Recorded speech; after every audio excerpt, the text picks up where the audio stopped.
Okay, this is our 2015 Dodge Promaster. What I realized is I've never made a video showing the entire setup we have. We have a couple dog bowls, a welcome mat, which is great for trying to keep the dirt out of your thing. A little step to make it easier to get in. We have these MAGZO screens, which are just awesome. They work so well. And we didn't have one bug last night. We didn't have any bugs. Our kitchen looks like this. You pump up the Helio pressure shower and you get hot water. And not hot water, you get water. And it drains down that pipe and into this bucket there. One thing I like about the Helio is I can fill it up at most campground spigots. I don't have to bring my van over to something and then run a hose to anything. One thing that's bad about the Helio is I've had it for several years. It loses air. So every single time I have to use it, I have to re-pump it up. We use a Coleman Triton propane powered stove. We have a swivel seat right there. Space is always a problem, so I keep my clothes up here. Laundry's always an issue, so I'm gonna reuse that shirt.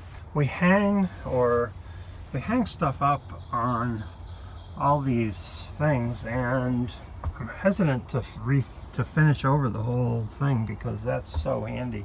We have a 2-bed above our bikes, but our bikes can't go in here with the second bed on. We have a bench here which holds a ton of stuff. We have all our camping gear and food in here, and that other side opens, but it doesn't open so well with the stove there. Okay, this is how the cooktop is removed and put back in place.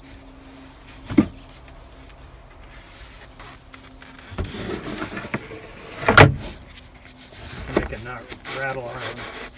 We have a ceiling fan that's powered by our Goal Zero Yeti 1250, which was not powerful enough to power our Dometic refrigerator, which we love. It keeps ice in that far component. Frozen in refrigerator section. That thing has worked out great. Other than whatever you want is always at the bottom, and you have to remove everything to get at it. I have an auxiliary battery hooked up behind the Yeti 1250 battery. This is great for powering the Dometic, our phones, these lights. The Yeti 1250 is powered by a 100-watt solar panel on the roof. That's our Maxxair Fan. I also have a Vantech rack, all 3 pieces, and the solar panel is attached to the rack. We also put our Canoe up here. If we're parking at a Walmart or a Cracker Barrel, we'll keep the bikes inside and only have 1 bed there, and Beth will sleep here, and the dog will sleep down there. But that makes it really crowded in here. So what we do when we're at a campground, we make the dog sleep back here, and we take all the bikes out and put them over there. But if we were at Walmart, this piece would not be in here, and the bikes would be in here. Okay, so this is what it looks like with all our bikes in the car. All the wheels on, all the seats on. The bed has been moved from there up a little bit. So the 2 beds are stacked on top of each other. The 2 mattresses are stacked on top of each other. We have another MAGZO screen for the rear. Along each wall we have some storage built in. So we can store stuff in this little compartment. And in this one, which goes all the way to the floor, we have our Telesteps Ladder stored in this one and packed with some stuff to stop it from rattling. On this side,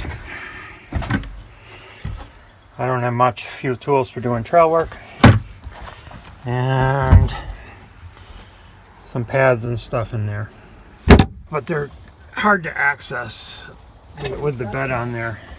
I also built a PVC pipe solar shower for the van, but it has turned out to be quite impractical and hard to use. A cheap Coleman 5-gallon shower is way easier to use and much cheaper.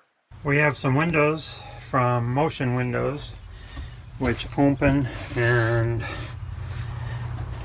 give us ventilation, and when that window is open and the ceiling fan is running, you get pretty good airflow across your mattress and across your body to keep you cool. But these screens are just huge. Being able to have the back doors open and the side doors open works out just great when it's hot out. Using just the windows here would be something we'd do when we were stealth camping at a Walmart. This is how we would sleep if we were stealth camping. We'd have the bikes inside, I'd sleep there, Beth would sleep there, and the dog would sleep on the floor. So not only can I sleep up top and my wife sleep down below, we can have both sections of the bed up high and sleep up there. We can have both sections of the bed down low and sleep down there. We can have one section of the bed up high, one section down low, and use it like a table. And it's really working out well for everything we do. So that's pretty much it for the whole van, and thanks for watching.